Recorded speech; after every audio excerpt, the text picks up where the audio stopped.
nnyo omukontrolinga kati ye alaba awali ng'ensi yagimalayo talina kyayagala kumanya talina kyayagala kuwuliza tateesa because amaanyi gakyamuwaga ng'omuvubuka naye bw'anaatuuka ekiseera ajja kuba nga kamiliyoni yatambulanga akuba abantu agenda ayira abantu tiyagaasi mu maaso awandulira abantu ebiseera ebyo gaali malala okulaba omuntu eyali abakinga Shanks VVD okulaba ng'ate gwe babaka nga bw'ayimba bamubaka bagira batya so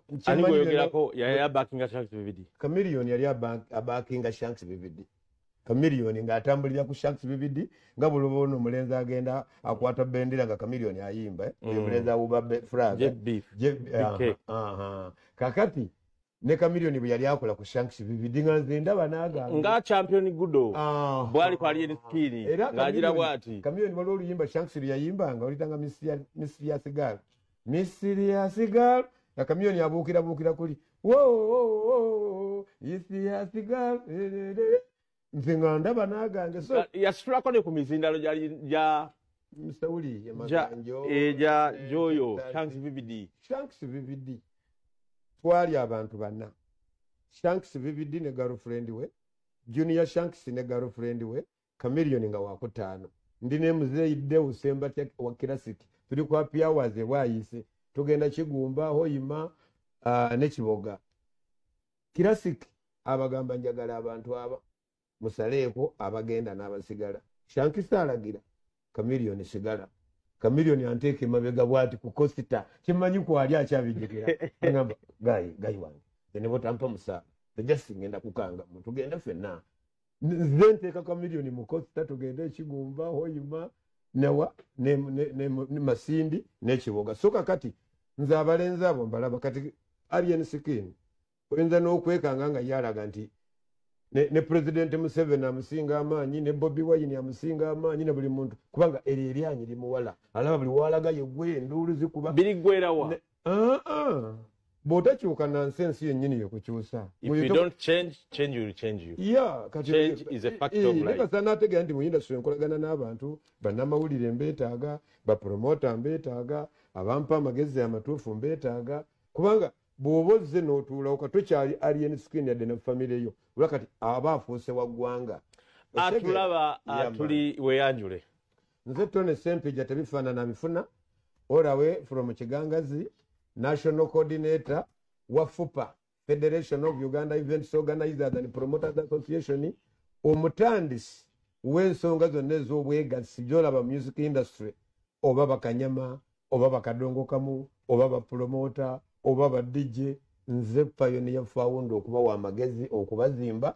okulaba nga batandikawo obwegassi mu Uganda era nze abatomera olujegere olugenda ku operation werese creation wa genocide nze lutindo lwoyitirako okutuuka ku mmeezi entukuvu yaman sanyusa okubeera nammwe nnyo emmeezi entukuvu manyi ya kerezi olutaali waliwo omuntu wafunira nga nenga process okuva eno okujja okutematema otuuke wano okufuna nga tewali ayinza kuyisaawo okujjako Tone Ssempijja that's why nkugambye nze fawunda w'ensonga zino era bwe mba njogera olumu ebiseera ebisinga obungi nteekamu engero akaami akatono kanyomera mitala wa mugga beera wa mazima amazima gakufuule wa mirembe amazima seppulingi bw'otuula gakka bwe gayimuka ne gayimuka okulya ennyingi si kuggwa maddu kakati obulimba bukule omenya amazima gakule obulimba bukulembera amazima gajja mpula ne gatuuka ne gavaayo so industry yonna etabanguse tewali kiri mu mirembe mu industry unless government ng'eteekinze action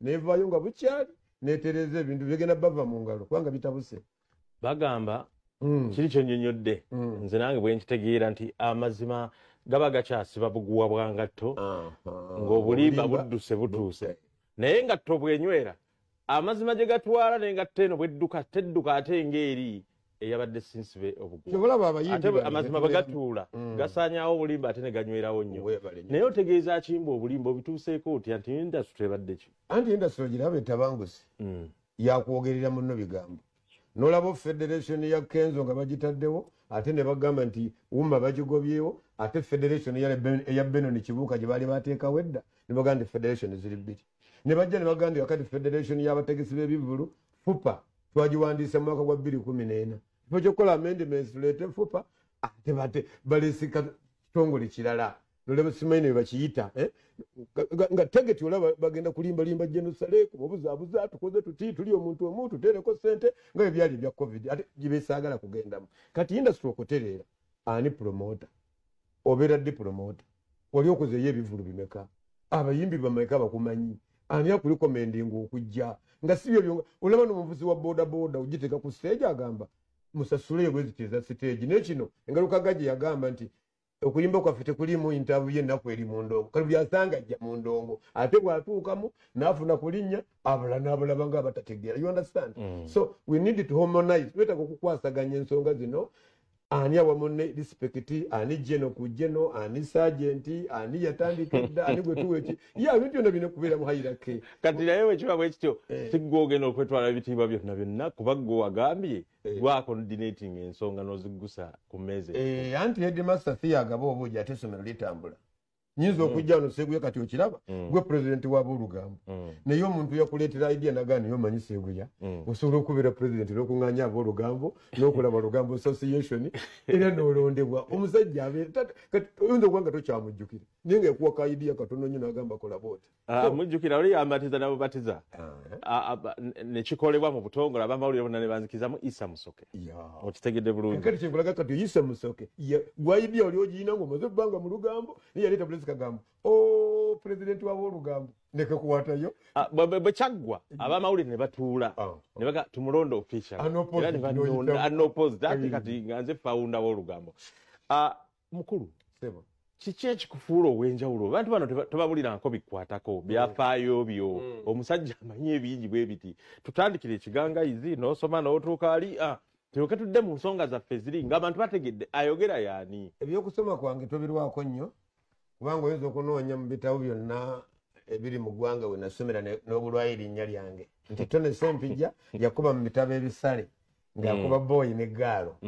ujempa matuka nezigira ku lole y'amatooke paka Kampala nenkwatagana na Abudumulasi wange oyo era Abudumulasi wagira kati nekwatagana na Abudumulasi wange netusulanga mu Nairo Theatre gwolaba tuli bapampa era njabbe kunyemeza biwangu katusoka tumule mutukomero banagamba okusoma kuyamba luzungu oba okubala naye ebisigadde ozaalwa nabyo ng'omuntu kakati nze ebisigadde nazaalibwa nsome tobuuza bigambo bingi tugenda toyinabwe wakoma nti wewa kugambye namala omugigi faza bamita Marcus Temotike Makukulu yeyandikire omugigi naguddamu emyaka 4 so baluwa oyina yabatisimu nabatizibwa kati ebisigadde tuyogera bingi kambikomya kati oli mufumbo mukyala wange yenviri Irene sikibi ali Canada omulala obu yagenda e Canada n'ensigazaawo omulala gwendi naye naziwa alafu omusiraamu oyo gwembeera naye oyina abaana musajja tabalirwa nzaalo bonodda ebyo ojja kukola bubi nnyo omusajja tabalirwa nzaalo wane waffe mu Buganda ekyo kimanyi bulungi tugenda ku kirala ebyafaayo tubikomyawo mu bufuuzi bazadde bange bazaalibwa bajja buzi mwaka gwa 1952 ne basanga ekigangazi bwe basinga ekigangazi taata ne maama we baafiira ne tubaziika bulungi baali bagatte ba mu kyaki era amateeka 10 gonna nga manyi kyekitabula industry kyatabula music industry kiri ekintu eki kasita byayingiramu ssente ng'ate ssente tezestreamline nga tebatereezezza omuntu azifuna atya olaba abasambi b'omupiira bateekawo fufa yaabwe ne bwoba oyina akabiina ako nga kalirudda wakaliwa ojja neweegatta ku fufa n'otandika ne bakubuuza osaanidde otya ne bakuyingiza kaakati ennaku eri mu ndongo bw'ova eri ng'osobola okwogera kekumakya nze nzizenga kati nze nobatiika kati nze gudi muwambye kakati endongo teriimu limitation nga bwolaba amagye nti owamagye oli bw'akola ekintu yadde akikoledde Felix Kulayije yayogera owa poliisi oli bw'akola ekintu olaba enanga yayogera naye ffe buli muntu ajja ayogera buli muntu ayagala okwogera fina mugerwa akulembera sindi aleete kino gundi aleete kino Abitex ayogedde kino ate kakati ani ono wa t-shirt bya yero mutabani wange naye aleese kino you understand kati twetaagamu control kakati ani alina okwogera ani alina okupresentinga ensonga zino ani alina okuzituusa wano omuyimbi agenda n'akola ka hiti kamu bwe kati n'alaga bonna ng'abasiru ng'abatategeera kumbe eriyo abantu abakubedde omuziki ne bali tannabakubeerawo ne bafuuka ensonga so kyetaaga okubalaga nti kati Sseguyo olaba essaawa eno edda bwe watandikanga ng'okola ne kamiliyoni kati ate si kyekitiibwa kyaku kati kyekitiibwa kyakuwa kyanjawo nedda wabanga ng'ekiyenje nga tuli musajja ozze okuluna mawulire kyolaba ennaku yannuma omwana wa TV akutte omuyimbi agenda mu interviewinga kakati kulikayo ng'omuyimbi alabanga ayogera nothing gamba yali yali ava London ngera amanyi omulimu gw'amawulire bw'ogumanyi omwana wa NBS mupya atandika butandisi amubuuza ki ekibaddeyo naye kwata association z'abayimbi zonna zitereeze kwata obukulembeze bwabwe buwe powers naye nze leero bwe najja n'oyogera nange n'ondaga nti yenze ate enkya n'osanga omulala nti yono ne baleeta ssente z'abayimbi ne baziwaako omuntu omu ekifo ky'okuziwa abayimbi bazigabane ne bawulira oli najja nagetageta tutaddewo e-concert nalyo ssente z'abantu so we need to harmonize kakati character ya Alien Skin yagambye nti bannamawulire bapromota ogwamba promota bannaddiini NUP abalwanyisa bwe mumulemererwa wiiki ejja tajja Jesima tukajja kuba agudde bw'aba abawangudde ajja kuba w'amaanyi nnyo tosobola kwogera Katonda ne weerabira sitaani buli lw'oyogera ku sitaani olina okwogera Katonda lw'oyogera Katonda olina okwogera ku sitaani kakati kibitegedde anti endowooza kyekyobugagga kyo kati ye endowooza ye kyabugagga ki bapromota mumulwanyisa tewaleso kakati lindako tewali mu Uganda tteeka lisobola kulwanyisa muyimbi ng'oli promota olw'ensonga tebannabaggateekawo naye bwe ganaamala okugendawo promota si yajja okutawaanya omuyimbi obula enkola gye bataddewo yejja okutawaanya yejja okulemesa abayimbi oba yejja okulemesa bapromota tugenda kwogera kwoyo omukulu tudde ku Nobert kuba gwe naawe omwogedde kunaye negera kubuuza Nobert mutabani wange naye nga tetunava ku ono kikyayinza okukola like okuddawo nga bw'abadde abantu badde bamwagala nnyo naye bamuvuma olaba ne baatuse n'okuzza akantu Isma All Access omusajja oyo keyayogera soka tulabe Isma kyeyayogera ku Alien Skin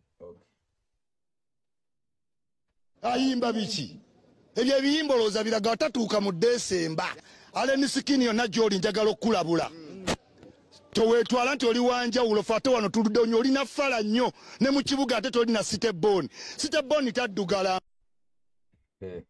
kakati ekirabo ekyo Katonda ng'ayeeko omuntu amafuta ne bw'oyogera ebifaanana bitya biba tebiriiyo nze nalabira ku mugenzi Paulo Kafeero yagendanga ku Kigaleni Kasubi abako mugyebala emirimu naffe ndotoka oluyimba ne lulema omutamiivu waffe ne baasa ebyuma era ne bamwagala nalanga ku Bristol nateete najjuza soko sirikemu kati njagala onziremu bino ebintu soko olekemu katono oludde mu ndongo nnyo nga nange sinabijjamu Kafeero yafa avumyani Kafeero yayitiranga mu nnyimba lwesi yali wala wa Kinyoozi soko sirikemu katono kibe tutegeeza mu nnyimba ng'asabise nga tomanya naani gwavuma ekyokubiri Kafeero yafa alwanye naani Kafeero teyali mulwanyi tokoleka nti twogera Kafeero si bayimbi bedda Kafeero yafa poliisi emukutte emirundi emeka olw'emisango egy'obulagadda Kafeero yafa awanye sitaani bamwayiriza wakabe nti waliyo omulambo era byali bya bino byebato ya bidongo nti yali yasigazayo ebisigalira by'abafu ne bagenda okunoonyereza wakawe ekajjanso jjukira nagiwandika nogiwandika sitole wakawe ekajjanso wali ng'onootera okutuka fly over wali nakuba n'akayimba nti nange nagenda ne poliisi tunoonye ku nnyama y'abafu nyama bibeeramu okwekoona mu mirimu so kakati agambye omugeraageranyiza ne Alien Skin alina ebintu anti gw'ogambye nti omuntu ne bw'okola otya bw'aba w'amaanyi aba w'amaanyi n'omugeraageranya ne Paulo Kafeero kwe kubuuza nti empisa za Kafeero solo zigerageranya Alien Skin ate kiri kyali yalumbye direct ate oli yajjanga akoze biki nze kyenjagala okukolagako Ssebaggala omugenzi yabba mu Amerika abaana ne bayimba wano yerira dola ez'ebide batazisobola kubanga yali ayagalwa Bobi Wine oyo mubanda wa Kabaka gw'olaba yajja mu bintu bino ng'abasaagirira ne bagamba oyo atajja kumalako oyo ali bw'ati naye kantinti gye yava simanyi naani ne beewaabira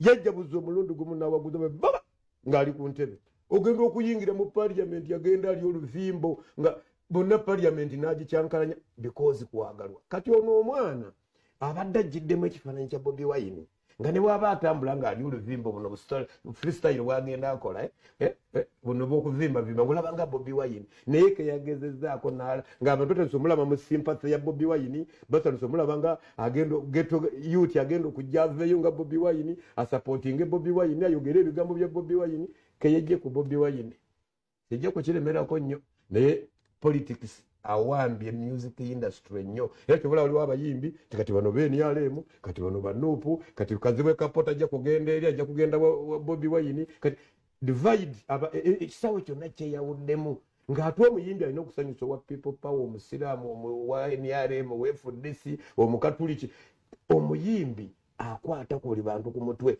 naye kosaanika okugamba kati gweoyimbye ennyimba za sizoni oyimbye za NRM ate oyimbye za nuupu ate totally music industry egenda kugaba namba bakole batya kubanga gwe mugezi waabwe wagambye gwatuusa ku mmeezi entukuvu bayimbe ennyimba eziri developmental kubanga ekyo kimu Museveni bwe yali mu nsiko abasajja bayimbanga gawalagana mu nkoola tuli batutudde naye nga tebamanyi nti obote nga tamanyi bamobilizinga baganda kuyingira nsiko bakozesanga bwongo basudde bwe yayimba Baasi Duniya Bobi Wine yajja n'aluddamu nga tamanyi nti ate Rwanda Museveni yagenda okubuuka nti Baasi Duniya yali Rwanda Museveni ng'amaze okuludda you understand yimba ekintu ekitagenda kuvaawo leero toyimba bintu bya seasoning yimba omusajja katola kamiliyoni yayimba baaliwa naye ng'ali kati wonna wakati olowooza yali ategeeza ki yali Rwanda Museveni nateka totejala buuza sentamu n'abuzaabuza bagenda okumuka bamuwadde Land Cruiser mpya ninga eri Rwanda Museveni ayimba baliwa bakuba enkebete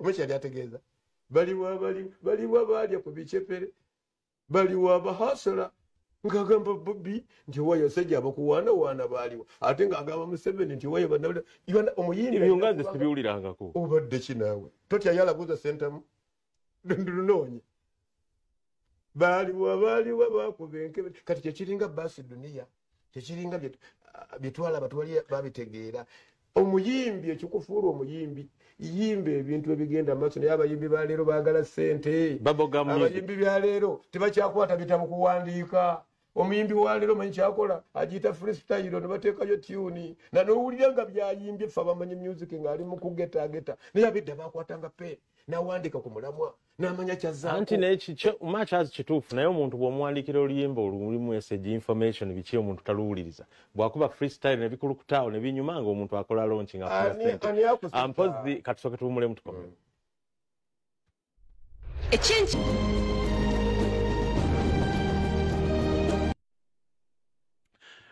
tukyalina omugenyi waffe Tone Ssempijja senior promoter General Kiyenji yeman ranka zange tona zibiriraku kati Ssempijja industry ya music ekula egenda mu maaso ogiraba otya egenda mu maaso lwakuba bwetutajjeemu batafuna censoring board batafuna ekibiina ekiwuliriza ennyimba ezijja ne babanga ensi endala music ajja bava mu ngalo nti abantu tebakyayimba kunyumirwa wabula ateekayo buteesi kyatadde wali n'alanga longi kati njagala okulaga ekyokulabirako tosobola kukeera ku makya ng'obadde oli mu ggwanga Uganda n'olanga ekivulu kya nnaku nnya abantu ne baggala street byebaba baagala oba tokyabitegeera nze nkubuulira amazima naye emyaka gyegyo gigoberera era ebitundu 78 mu Uganda birulimu byabavubuka naye abo abaana abato entegeera yaabwe endala nnyo si yeyaffe era eggwanga lirina kulwana kulaba nga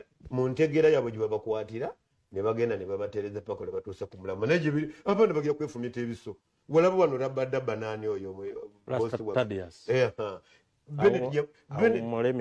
mukama mumuzene era gundi yamufumita ekiso ne kimuyitamu wano ddala mu byenda ne babiyuza lwaki twepima maanyi ebitaliiyo gundi kamiliyoni omulabako yali akubagana nani ebbanga lyonna Bebe Cool Bobi Wine n'atuuka n'okufukamira mu kivule nakyo n'agamba muganda wange Bobi Wine nakukola ki naye nga Bobi Wine yaabaza bubaza omusajja oyo Bobi Wine mugezi lumu nja mukuwaako amagezi gootye yamanyanga kati kamiliyoni munene mufune ntya kati ng'amawulire red paper eryekuba ebiseka Bukedde ng'akuba Bobi Wine yakubye kamiliyoni nefuuka sitole n'atrending okumala ebbanga eyo batu yatambula gamba nti nga mpandiika amawulire ago kubanga nagatandika 2 gumu awo nabbato ne tuyitawo nga tuwandika amawulire Bebe Cool ne Bobi Wine bakola bato naye nga bagenda bagifumba bufumbi bagirinyisa paka olinga alabira ddala nti Bebe Cool ne Bobi Wine besanga bayinza n'okwetta naye ekituufu kiri tebaali tebaagala nakati tekabulamu kyolaba onogenda ntakkirizanga nti lanka gyaliko nene Bebe Cool yakkiriza nti asinga Bobi Wine. Bobi Wine yagamba kyolaba waliwo kadingo kataala kakati ono takyali mu levo ya kadingo takyali mu levo ya kataala kirasa above ate Bebe Cool yalemerayo n'agamba nti nkyakulina kakati kyekiringa kyolaba kino kyoli mu kufumba ekya Sindi ani asinga ku bombi bato bagenda kuteekawo kuyimba naye nga ebyaddala ani asinga okuyimba ebyaddala nze nga nze siniya promota njagala wuliriza amaloboozi Sindi gayimba Okay, kale. wuliriza amaloboozi ga Sindi gayimba Sindi oyinza ogamba she's a rapper Sindi ayimba alto Sindi ayimba harmony kwegamba bw'aba agenda okugjayo byonna byonna experience gy'alina asinga Shiba ate Shiba experience gy'alina she's an entertainer oba ebintu ebyo biraba Shiba musanyusa asinga kusanyusa she's an entertainer kubanga bonna isayiro mwe batambulira oshegera kakati oli baja anje kyajo ky'omwana anje kyajo kya oli n'ateekamu naye ebintu bye nakoona wankoona byebyo tebirina nnyo makulu oshegera kati bonoddaonoga nti Queen Shiba simanye nakati that is a battle abawuliriza niwe betwalirwa obudde obwongo ne babeerawo ne banyumya gundi ayogedde King Shiba King zimanya Queen Kama King Cindy King Cindy kandi gwagambye bavubuka no ebibanyumira byo bato yetawaanya omuziki kyovola bono omusajja ddala nkubuulira amazima kali kabadi paloso nti akube alien skin byenkunyumiza tekisoboka wuliriza eno ani yakakola ani yamuyita agendeyo ani yasembeza kamera kankunya palaso yangamba atawaanya ebi abitekisi bw'amala okulaba nga bakubye alien skin abitekisi asitula alien skin agamba ku lunaku lwennyini awagenda okubeerayo sho ya palaso nange kanti wajjukira oli businessman nangamba kanteekeyo ekintu abitekisi kiyalanga abantu bafuna sympathy mu bantu ne baagala alien skin kyekiringa ekya Bobi Wine tibamukubira eggulu amini aluwa nibagamba banaye Bobi Wine naafuna sympathy mu bantu bagenda okutuuka okuwozesa Bobi Wine tebamujeruzira ne bamuteeka ku sikuriini ensi yonna neraba Bobi Wine waliwo ekintu ekikusobera togisala togifumba nsanga eyidde kale byonna byokubuzaabuza Kamiliyoni bamutikidde eggulo Joseph Mayanja muganda Kamiliyoni omulaba Kamiliyoni okuva ndi ku Bukedde TV kambabuulira muntu Kamiliyoni eyakeera ku makya n'amutuuma erinnya Kamiliyoni yamutuuma erinnya ezibu ennyo anti Kamiliyoni tategerekeka ne bw'oba oyagala otya Kamiliyoni yagenda n'agwa bw'amala okuggwa n'ayimba katupa kase ne zigaana aleeta ennyimba ne zigaana naye bamukubira Tanzania najja nali kamiri ndi technology bamukuba ayimba bakabasajja n'atunda paka waggulu jo ebadde amaze okutyoboka erugogo enkuba gye yava nejjula erugogo tegenda funa abantu yadde 200 yadde abantu kikotegenda bafuna enkuba gye yava netwala stage bwe amazzi ne gajja erinnya lino lisituka Africa yonna n'ensi yonna ne trending agenda okuddamu okulanga erugogo kibulu kyajjula bujulizi katulaba okutikkira okwabadde ku Munyonyo nga gye yasomedde degree mu international relations Kamiliyoni oyo ku Cavendish University kino kituukikako congratulations ebitabo tebisomeka bannaye kulikabyo sebuyazijjeyo essuuti omukolo gwezeyitale ng'amala omugitwaliye seguye kumbaga yabeerako okitegedde okulaba nti mutabani waffe amaliriza diguri ye mu biseera ebitabadde byangu era kyamukisa mulungi tukyebaliza Mukama kuba kye namwagaliza kyeyasobola kikola ku ssente zange asobodde okikola ku ssente ze n'asasula kye nali mwagaliza yasomye byankolagana n'abantu n'amawanga international relations byankolagana n'amawanga wali omwagaliza kusoma ki kuva dda Joseph oyo yali omu ku baana bange abagezi era ddala yali mugezi yali asobola okubeera inginiya yali asobola okubeera dokita naye all the same bagamba tezifudde adda na lusogo naffe at least tuze n'olusogo naye kinsanyusizza nnyo nti kyenayagala okisasulira yakyesasulidde kale kitiibwa kidizibwe Mukama. Nti obadde mukosefukosefu obudde ku mubiri era nze nvudde mulago okujja wano lwakuba obuvunaanyizibwa nga kyenkakatako naye neebaza bwebaza Mukama olwa kino kyantuusizzaako kuba nayita ku lugwanyu gradation ya mutabani ebadde nnemye nakomayo naye Mukama yeebale okunsobozesa okuba tinsobodde okubeerawo. Watunyumizaako olumu bwe yabuukanga eddirisa n'alema okusoma kati akusasudde bye wali omwagaliza? Yansasula dda kyenayongerezaako bongereza kubanga buli eyasoma kyanonya ye yakifuna dda kinalinga ayongerako obwongezi okutusanyusa era nsanyuse nnyo kuba namukwatanga nga atuluka ayita mu madirisa ye n'agenda gy'ayagala naye ndowooza kyasigala kimukaabirira aga abazadde bano nabadisappointinga nnyo kambasasule kye baali baagala era mwebaza ku lwekyo. Abawagizi bafaanizi ba Joseph mikwano gye baganda be mwebale omusabira olw'ekkula lino lyatuuseeko era naffe tukyenyumiririzaamu nnyo ndowooza nammwe mukyenyumiririzaamu bwe mutyo kale Mukama amukulembere kibi nti obulamu bwe si bulungi mwakitegerako nti abadde mulwadde naye Mukama ajja mubeezaawo mwongere essaala ina problemu ya pancreas kakati baali balina omulongoosa kati kyamukisa mulungi nti beyagenda mu Amerika yagenda malwaliro agasingako ku gaffe ne bamutreatinga ne bamuwayo weeks 2 ti bw'anaaba eddagala limukozeeko nga bwe baagala tebajja mulongoosa so ne tuba bamukisa mulungi tebamulongoosa n'abeera bw'atyo. Bantu bangi baali balowooza nti si mulwadde alimba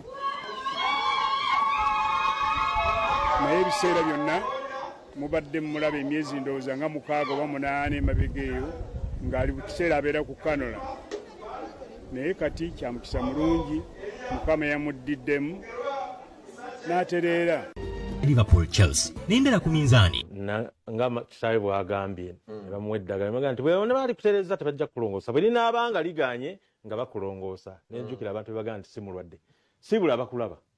Abalaba Bukedde TV wano mwebale kunkyaza Ssempijja ne management naye ekyobulwadde bwa kamiliyoni buli serebu yenna mu nsi bagamba nti alimba amala kufa ne bakkiriza fire bongo lirutaayo yerangira nti alina sirimu ne bagamba alimba abakazi alala tugoba naye yamala kufa Livingstone Kasozi byebimu Ssebattaba yalola akalulu be bayogera so kamiliyoni nkugumya naye ntumira mwenna bapromota abaliko nti federation yibayita FUPA mwina okugibeeramu mwewandiise association eziri muje mwewandiise mu FUPA obukulembeze bwaffe butuufu Abitex ye president waffe vice we Julius Kyaze wa Swangizi Tone Ssempijja ne national coordinator Bajjo ye Mwezi ye Sinika Wezi secretary general so katugende mu mboozi yaffe etaweddeyo ya Ajat Sophie Antongo abanupu emboozi ye muganda wange enyuma kufa nabwe kityo tugambye nti lwaki nedda tweyongereyo nga tukyanyumyamukko naye kuba ebintu bingi nnyo bye tuleseeyo byetwagala anyumyeko olunaku olwaleero nga bwe twagambye muganda wange ennyimba ze alina ennyimba eziwererako ddala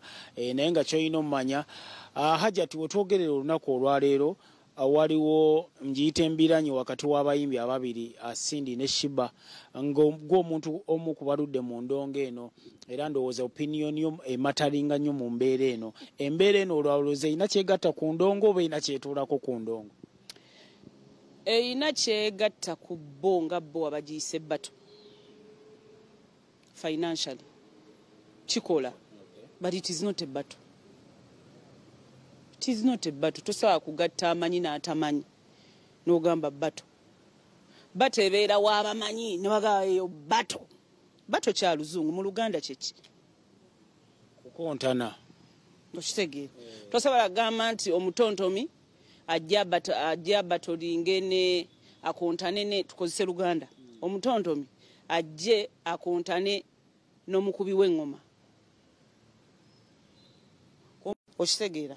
Ate kati atali muyimbi yayinza okubagamba oyo kuba tamanyi. Okay, tubbireko biki ebifuula omuyimbi okubeera omuyimbi owakabi? Ng'era bw'okiwulira kuba kuyimba nga tonnagattako kirala kyonna kubeera kuyimba. Okuyimba nti okumanyi so si nti nkugezaako.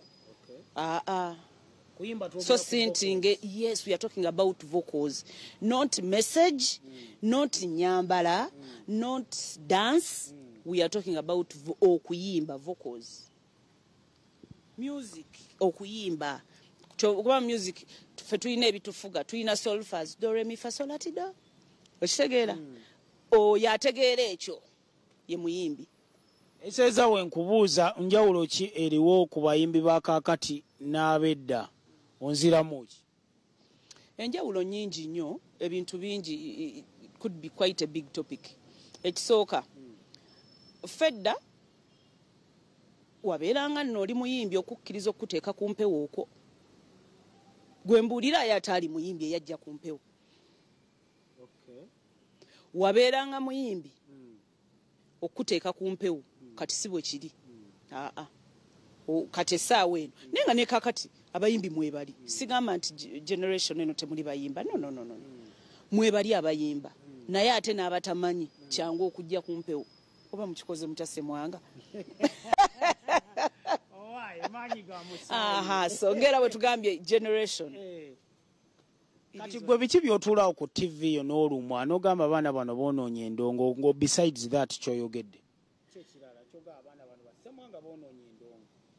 Gye mukomye okukkiriza ebintu ebibi okujja ku mpewo, gye mukomye okuwewula omulimu gwaffe. Kyova olaba ojja kusanga nga kino kijja banyiiza naye nabagambye ono Sophie Nantongo, I speak what it is. Kyova olaba ojja kusanga nga respect gye nfuna eriyo wa generation eno atagifunye. Era ye nga tafa yagamba oba bampa respect oba tebampa, all I need is money. Ndabise ku TV, all I need is money. Ate ffe kyali kigoyinga beyond money. Mwasinga tunuuliranga ki? The whole thing. Kiki ky'owadde abantu okulaba? Abantu bawulira ki? Yeah. Abantu bawulira ki ennyimba zo ze twayogedde Kamasu, Wansumulula, nnyimba kyendala awo ze wa launching omwaka gwa 2015. Nzijukira album launch yali ku Bonita era owekitiibwa Edward Sekandi ye yali guest of honor. Nja kuwaaka ezimu nange nyiza obutasobola zimalayo. Bw'oba oyogera ku nnyimba zange oyogera abakazi kitubonyabonya butayiga. Wansumulula, Kajiko Nattabula, Amagwa ku Mmeeme, Omutindo, First Born, Mbirina, Love Super, Kankwagale. Oh my goodness. Sisobola zimalayo kati nalese katala. Amagwa ku Mmeeme nze kanjogere ku olwo kuba lunyumira nnyo. Amagwa ku Mmeeme, what was the story behind this song? Ye mwakeera bukezi ne mugatu wandika oluyimba Amagwa ku Mmeeme lwava ku ki? Amagwa ku Mmeeme we thought ku muntu ayagala ennyo munne naye nga awulira oba takkuta oba awulira oli what's the word? Amagwa ku Mmeeme nti oli omwagala naye akwagala naye gwe omukwano oyina mungi. Owulira oyagala mutambulire ku peesi y'emu naye. You get oyagala gwe w'omwagalidde oba omulabira. You know that kind of love. So no ne tulowooza ku muntu oyo n'omugamba mumanyi nina amagwa ku Mmeeme. Luyimba ki mu ezo zonna ezedda n'ezaakakati affe tetwamanya naye gwe ng'omanyi ne lwayitawo nti wano twali tweyogerako, wano nali njogera ku Sophie Nantongo? Love Super nali neeyogerako. It is the only song I've written about me, about what I was feeling then, about me. Love Super. Lwa mwaka ki? Mwaka should be 9 years back. nyinza obutamanya mwaka gwennyini for sure. Sere waliwo akalaba kochi kuba laavu nga yakatandika awo. Gwe balamu olabe. Anyway, Olavu Super luyimba nalwewandikira nga bwe nali naluwandika nga bwe nali mpulira ate era nali nduwandikira mwami wange Samson. Yategeera nti oluwandikirayo. Yamanya. What was his reaction? Alwagala era naye ndooza lwe luyimba lwasinga okola because I mean lulwe nali mpandika kinkwatako. We write songs nga tuimagininga, sometimes tulabye ebiri ewa neighbor, sometimes you know, but this time around it was about Lwaki osalawo ekirabo kya munno kijajaamya n'okiwa ensi yonna. Wandirekodi nze ne muluwuliriza mu ddiiro. ate si kulujajaamya. It is a very very good feeling okuba nti kye nali mpulira nakisharinga ne world ate nga waliyo abalala abalinga nze. Omwana Sophie Nantongo. Hajati nze mulina olunaku olwaleero. Tuwayamu wano tugezaako okuwayamu. Hajati sikumanyidde nnyo mu bintu by'amawulire mabi. Emabegakaawo nina omuvubuka gwe nalaba ng'agamba oba akubanja ssente oba wamusuubiza mutwala bweru oba kubwengula. What is the story? I have a tours and travel company. Okay. So we get clients. Sometimes things don't tuli mu Luganda. Oluusi. Sorry. Akazungu gondooza ku macho obeera wa kazungu. Osonyiwe. Kakati oluusi nga company mukola program nezitatambula nga bwe mba muzikoze eki bwe mba muzi plannings but tekitegeeza nti tiziba tezijja kubeerayo kati eri abatayagala kuwulira ekyo beebo tomuddizanga sente ze wazimuddiza. Sente ze zamuddizibwa because yasalawo program agiveemu sente ze ne bazimuddiza abasigala mu program ne basigalamu era ne bakola olugendo lwabwe. Biki ebikunyiiza Hajati? Edda ebyannyiizanga ndowooza kati ebinyiiza biyinza okuba ebirala ate saagala bibagamba mujja kubinkola naye edda ekyannyiizanga kumpaayiriza bantu mmwe Ssemwanga mwampaayiriza nnyo naye I think nenkimanyiira neŋŋamba this is what it is ate nekiŋŋumya era mbeebaza mwe bali kumpaayiriza. Baani? Mwe bannamawulire. Kati awo otereezezza naye luli obadde onneetiise. Anti nawe oli munnamawulire. So mwe bali kumpaayiriza kubanga kyaŋŋumya ate kyandaga ensi nti ensi eri bweti siteeka nti abantu bajja kwogeranga mazima nenkitegeera ate nekiŋŋumya nekinfula another Sophie. Ki ekirala ky'ogamba nti kino kiŋŋumiza mu bizinesi z'endala z'okola? Tewaliwo kati nze kinyeenya. Kiki? Tewali. Naye kiyinza okunyeenya nti mukwano guno gukunafuya. Tola nti oguyimbako naye gundabikidde okunafuya. Gamba nti nnimba. Anti ndi mukazi.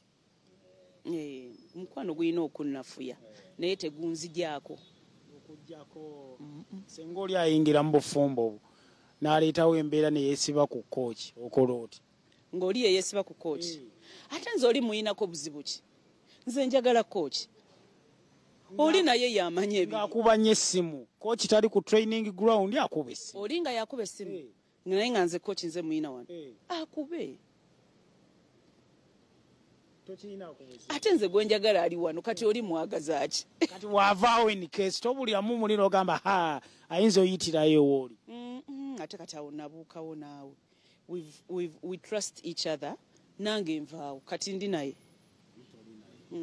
Ate ne gw'oli naye era naye musajja. Weebale nnyo. So n'oli ali ku kamera musajja. Ate ekyenjawulo kamera kweri. Kale tugenda mu maaso ne Sophie. Sophie, ebyobufuzi mu ndongo wano we tuli oli ku ssente za gavumenti.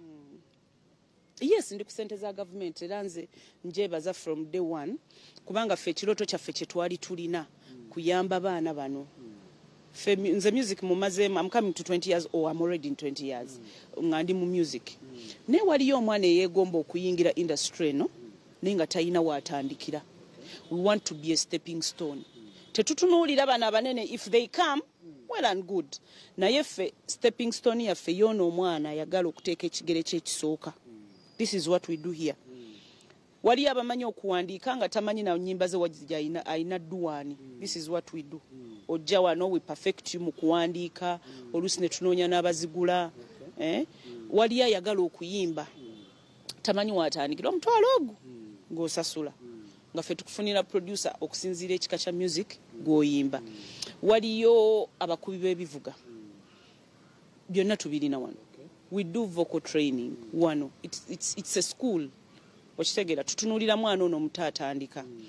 Because we believe bwe tunakyalinga bano abaagala okutandika industry tejja ggwa. Omanyi bw'oyagala okunakyalinga ono wa waggulu ye yeerabanga ye ategeera because already gyali ekisooka toyina kyo omutereddeko ttaffaali ki naye ono ajja amanyi. Nina shock radio ekwata ku upcoming kati ekintu kino muntaddemu mutya okulaba nti ebitone by'abaana bano tubiyongerayo. Show specifically eri dedicated to abayimbi abatandika. Temuyinayo programu yaffe kulaba nti naffe tukiyingiramu radio presenters. Tusobola okutuula ne tukyogera kubanga ffenna kye twagala kuteeka ttaffaali ku industry. Goyina ba upcoming ku radio. Okitegeera naawe ettaffaali ly'oteeka ku industry ddene nnyo kubanga omwana ono akuwulira awulira by'omugamba omuwa olukusa maybe n'ayogera n'amanya ebintu biri bitya so eryo nalyo ttaffaali ddene so tusobola okukwatagana kati mukirowooze is always open era kyembadde ngenda okugamba nti kirungi nnyo it's a good thought era tugenda kirowooza. Okay awo twogerera kaseera kano waliwo omuyimbi bamuyita Alien Skin. Abantu bavuddeyo still twogera ku politics and music.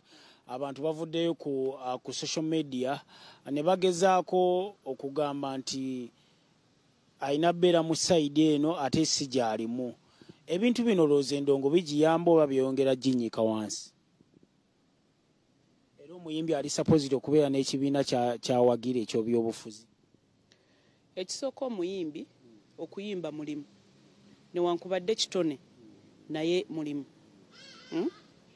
Kyova olaba omuntu amala nafuka professional. Okubeera omuyimbi tekikugjaako buntu bwo. Oli muntu. Ng'omuntu omulala ayina ali mu kikuubo, ng'ali mu Owino, ng'ali anywhere. Oyina eddembe lyo ku buli kyoyagala. Oba kulya mu Owino, oba anything ng'omuntu. Kubanga guli mulimu. Kabe ebyobufuzi ddembe lyo okuwagira buli gw'owulira nti gw'okola ki gw'oyagala. Seezo owagira Alien Skin akole kino ne bali babeere mu byabo. Alien Skin alina eddembe lye. Simanyi kyawagira naye nze kye nkakasa nti alina eddembe lye nga nange bwe nina eryange okuwagira kyonna kyawulira kyayagala. Ekyeza tewali buzibu nga bw'ogambye Sophie Nantongo. Sophie Nantongo tukyamuyina wayina ebizibu by'ettaka subhanallah. Ebya family ya byaliyo naye unfortunately sinze muntu aleeta ebizibu bya family mu kamera. Tugenda byogera byaliyo tetuyinza kubyogerako eri family yange. Bwe njogera wano nga neeyogerako sina gwe nsaba lukusa naye eri family esukka kunze. Fune gwe tukubira ku ssemu. Singa bampa olukusa nti family nempa olukusa nti yogera. You'll be the first person I call. Ani gwe tuyinza okwebuuzaako kati soko gyesimu. Abakubira family of course. Sinze nkulira family. So abakubirako. Tusobola bakubirako. Tubakubire wano tulabe batubuulire byatuukawa. So abakubira mbagambe nti mwogere. Nabbasaba lukusa banzikirize nzije mbyogereko. Ekyezo obimanyi. Yes, eri family yange wenva. So bwe bampa olukusa nti nja kujja wano njogerera nga ngamba kino kiribwe kino kiribwe kiti era ndi kino. Okay. Okulabika obulungi kye kimu ku biruubirirwa oba bye tusuubira mu buyimbi omukyala kabe musajja. Sophie Nantongo obaddewo for the last 20 years abantu bagamba Sophie nga takyuka, Sophie nga alemedde ku mutindo. What is your secret? Nebaza bwebaza Katonda. I don't think nina control ku bulamu bwange kulaba oti oba ekyo kya Katonda. However nange ng'omuntu because obulamu yabumpa era neefaako. wefaako otya omuntu ali muwe rutuniyo okeera ku makya onywa amazzi gabuguma gookya? Ekisinga obukulu nfa kubinkwatako, ekisinza okutula abantu gwe kulowooza nti buli wamu ojja kubeerawo ekyoli ekyasemwanga ekyagundi lwaki weetikka ebyo byonna? Nfa kubinkwatako, ebitankwatako nemba ne peace of mind, nemba nga mpewuka kubanga ebyange mbimanyi bwe nzitoowererwamu era kyange kyekyokka. Your last remarks nga tumaliriza olunaku olwaleero. Kwebaza abantu, thank you so much okubanga muwagira industry eno, kubanga bannange temuba kugiwagira senga tetulina mirimu, so mbebaza nti muwagira industry eno ate akensuso okuba nti muwagira Sofina Ntongo. At least manyi nti buli mwaka mbawaayo akayimba kamu ne mmanya nti yes kamu oba bubiri, it depends. Sorry to cut you short, wakomadde tuwayo ekivulu? Ekivulu launch like yange, it's taken some time. Inayo any plans otuwayo? Inshallah byonna bya Katonda. Kale toyanza nnyo Sophie, toyanza nnyo obudde bwo n'otwaniriza wano ku offices zo. Nze Musa Semwanga nkoze ne Jona Sam wa transport ate Mr. Ticketera Kaya naye waali awo akwasagana guno na guli. Musibe bulungi mweraba. Agala okusisinkana President Museveni biraliikiriza abakulembeze b'ekibiina. Tukulaze lwaki abavubuka bawereddwa pulojekiti ez'enjawulo okwekulaakulanya okuva ewa Museveni.